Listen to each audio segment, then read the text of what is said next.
Hello दोस्तों, स्वागत है आप सभी का आपके अपने यूट्यूब चैनल पर। दोस्तों, आज की वीडियो में हम आपको UP triple S C Hindi का जो चैप्टर है समास, इसके बारे में बताएंगे। आपके वनडे एग्ज़ाम के लिए बहुत ही इम्पोर्टेंट है। तो चलिए दोस्तों, देर न करते हुए वीडियो को शुरू करते हैं। दोस्तों, आप देख रहे हैं ये टॉपिक है समास। समास क्या है? दो या दो से अधिक शब्दों से मिलकर बने सार्थक शब्द को समास कहते हैं। पदों की प्रधानता के आधार पर वर्गीकरण,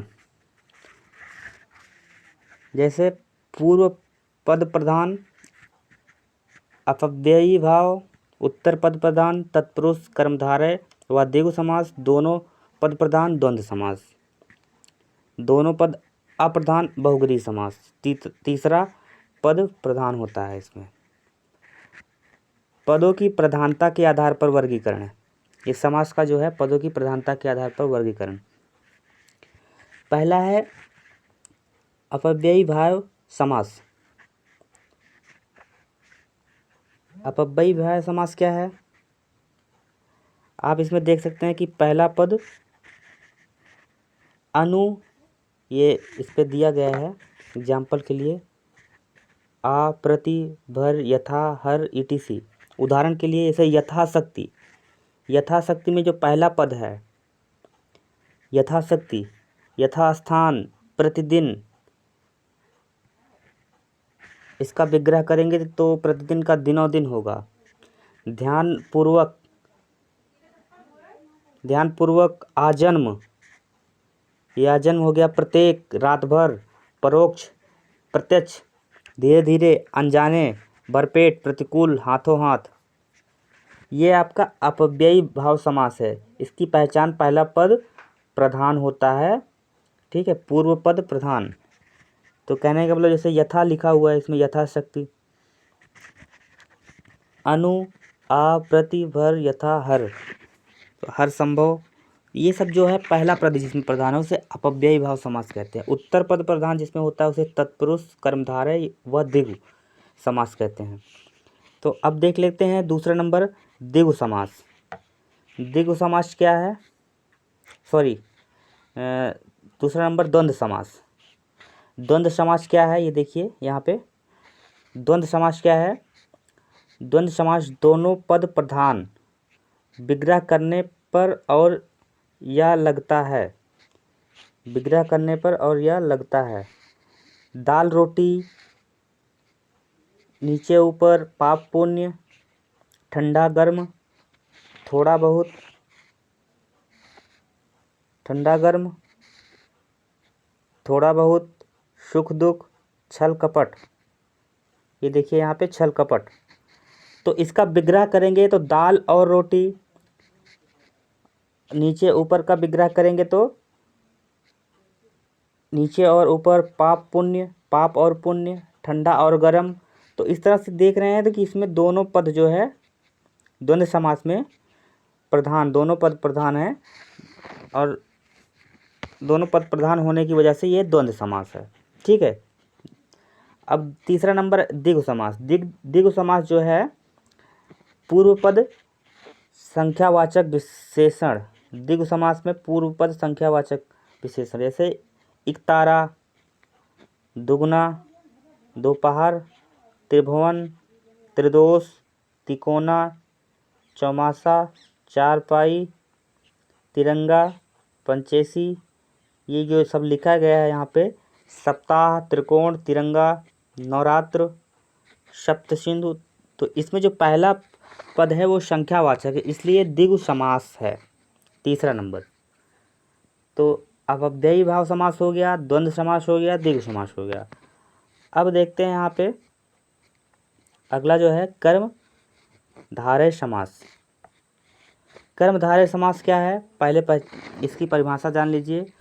कर्मधारय समास में उत्तर पद प्रधान तथा पूर्व पद और उत्तर पद में उपमेय, उपमान या विशेषण विशेष संबंध हो।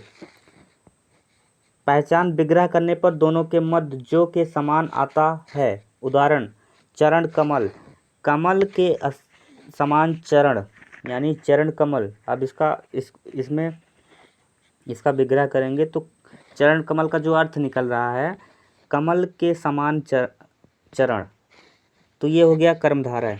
उपमेय में उपमान की विशेषता बतला रहा है। अब देखिए कनक लता, कमल नयन, तो कनक लता का अगर हम विग्रह करेंगे तो कनक के समान लता, यानी सोने के समान जो लता है।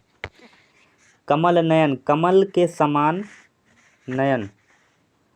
महापुरुष, महान है जो पुरुष, महापुरुष का ये है इसमें, जो महान है जो पुरुष, महान है जो पुरुष। अब देखिए महादेव, परमानंद, अधमरा, चंद्रमुखी, चांद के समान मुख, नीलकमल, नील के समान मुख, काली मिर्च,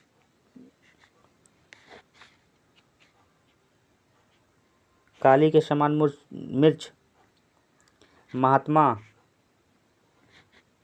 महान आत्मा, तो भवसागर, भव के समान सागर, देशांतर, पुरुषोत्तम, अंधविश्वास, नीलगाय, ये सब जो है कर्मधारय समास हो गया, क्योंकि इसमें उत्तर पद प्रधान तथा पूर्व पद और उत्तर पद में उपमेय उपमान या विशेषण विशेष संबंध स्थापित हो रहा है, इससे ये कर्मधारय समास है। ठीक है, अब यहाँ पे देखते हैं बहुग्री समास। ये 5वां नंबर आपका आ गया बहुग्री समास। बहुग्री समास जो है दोनों पद अप्रधान, इसमें दोनों पद अप्रधान होते हैं, जिसे बहुग्री समास। तीसरा पद की विशेषता होती है इसमें, तीसरे पद की दोनों पद अप्रधान होते हैं। उदाहरण जैसे दशानन, दस है आनंद जिसके अर्थात रावण। ठीक है, लंबोदर, लंबा है उदर जिसका, ये देखिए इसमें। महावीर, महान वीर है जो अर्थात हनुमान। इसमें तीसरे पद की विशेषता हो रही, दोनों पद अप्रधान, इसमें दोनों पद का कोई विशेष प्रधानता नहीं है। जैसे इसमें चतुर्भुज, चार भुजा है जिसकी, अर्थात भगवान विष्णु। प्रधानमंत्री, पंकज, निशाचर, पीताम्बर, त्रिलोचन। इस तरह से इसका अगर हम विग्रह करेंगे, बारहसिंगा, बारह सिंह है जिसका। ठीक है, ये सब जो है आपका ये बहुग्री समास हो गया। ठीक है, कभी कभी बहुग्री समास और कर्मधारय समास में कोई सेंटेंस ऐसा है जिसमें समानता मिलती है, वो आप उदाहरण अगर प्रैक्टिस करेंगे तो आपको अच्छे से समझ में आ जाएगा। अब अगला देखते हैं तत्पुरुष समास। तत्पुरुष समास से है यहाँ पे, तत्पुरुष समास उत्तर पद प्रधान तथा दोनों पदों के बीच का कारक चिन्ह लुप्त हो जाता है। उत्तर पद प्रधान तथा दोनों पदों के बीच का कारक चिन्ह लुप्त हो जाता है। जैसे हवन सामग्री, हवन के लिए सामग्री लुप्त। ठीक है, तो इसमें के लिए जो शब्द है, ये के लिए का अर्थ चाहिए तत्पुरुष समास हो गया। जैसे राजपुत्र, राजा का पुत्र, तो का जो है इसमें जो कारक है वो छिप गया है, इसलिए तत्पुरुष समास। तो कारक भी होते हैं 8 प्रकार के, उसको वो अलग चैप्टर है। तो कारक को का पहचान करने के लिए जैसे कर्ता ने कर्म को कर्ण से, इस तरह से इसमें एक श्लोक है जिससे आप 8 कारक याद कर सकते हैं। कर्ता, कर्म, करण, संप्रदान, अपादान, ऐसे ऐसे कारक हैं उसमें, वो अलग चैप्टर है। लेकिन आप इसमें देखिए हवन सामग्री के लिए जो सेंटेंस है आपका ये छिपा हुआ है, राजा का पुत्र। ठीक है, तो इस तरह से तत्पुरुष समास। टोटल आपके 6 समास होते हैं, जिसकी पहचान आपको आपके विकल्प में दिया रहेगा, आपको पहचानना रहेगा कौन सा समास है। समास विग्रह भी पूछ सकता है, लक्षण भी पूछ सकते हैं कि तत्पुरुष समास सेंटेंस में दिया रहेगा कि वह कौन सा समास है जिसमें उत्तर पद प्रधान तथा दोनों पदों के बीच का कारण चिन्ह लुप्त होता है। या भी पूछ सकते हैं कि दोनों पद अप्रधान, तीसरे पद की विशेषता होती है तो बहुग्री समास हो जाएगा। लक्षण ऐसे होते हैं, उत्तर पद प्रधान तथा पूर्व पद उत्तर पद में उपमेय उपमान की विशेषता कौन सा समास बतलाता है तो वो कर्मधारय समास हो जाएगा। ठीक है। तो द्विगु समास की पहचान पूर्व पद, संख्यावाचक विशेषण, ये आपको लॉजिक पकड़ना है वहाँ पे कैसे पहचानना है, ठीक है। द्वंद्व समास की विशेषता आपको कैसे उसमें मेंशन करेंगे, कैसे पहचानेंगे विकल्प में। तो जिसमें दोनों पद प्रधान होते हैं, विग्रह करने पर और या लगता है, जैसे दाल और रोटी, तो और लगा ना, राम और श्याम अलग अलग वो हैं, दोनों में अलग अलग, तो और या का प्रयोग हो रहा है, तो इसलिए। तो इसी तरह से अपव्ययी भाव समास मैंने आपको बताया ही। अपव्ययी भाव समास में पूर्व पद प्रधान होता है, अव्यय में पहला पद अव्यय रहे, बहुग्रीव में अन्य प्रधान रहे, ठीक है। एक श्लोक है, श्लोक आप याद कर सकते हैं, जैसे दिग में और छुपे, द्वंद्व में पहले द्वंद्व में और छुपे, दिग में पहले गणना पद आवत है, अव्यय में पहला पद अव्यय रहे, बहुग्रीव में अन्य प्रधान रहे, बहुग्रीव में अन्य प्रधान रहे, तत्पुरुष में बीच चिन्ह छिपे, तत्पुरुष में बीच कारक चिन्ह छिपे, और उत्तर पद प्रधान, उपमेय में उपमान रहे, कर्मधारय नाम कहावत है।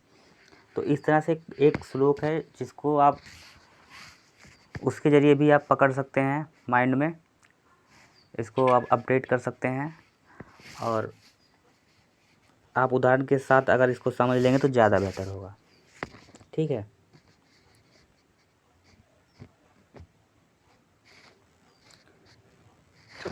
अब यहाँ पे आप देखिए तत्पुरुष समास के 6 भेद।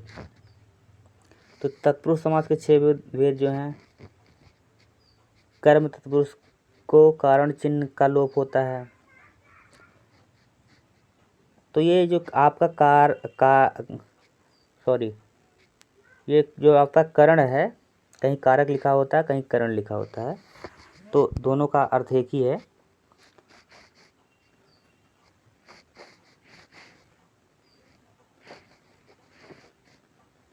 हेलो। तो इस तरह से आप देख सकते तत्पुरुष के 6 भेद हैं, और आपका जो है इसमें कैसे आपको पहचानना है। कर्ण तत्पुरुष हो गया, संप्रदान तत्पुरुष हो गया, अपादान तत्पुरुष। तो ये जो बीच का लोप चिन्ह है, जैसे इसमें संप्रदान के लिए जो ये लगा हुआ है यहाँ पे के लिए कवर यूज हुआ है ना, तो ये आपका संप्रदान करण हो गया, बीच में कारक हो गया, कारक चिन्ह छुपे, तत्पुरुष नाम कहावत है, एक श्लोक है ना। तो अब अगला जो चैप्टर है वो आपका रस। अगली क्लास में हम आपको रस के बारे में बताएंगे। दोस्तों मिलते हैं किसी नेक्स्ट वीडियो में किसी नए टॉपिक के साथ, तब तक के लिए जय हिंद, वंदे मातरम।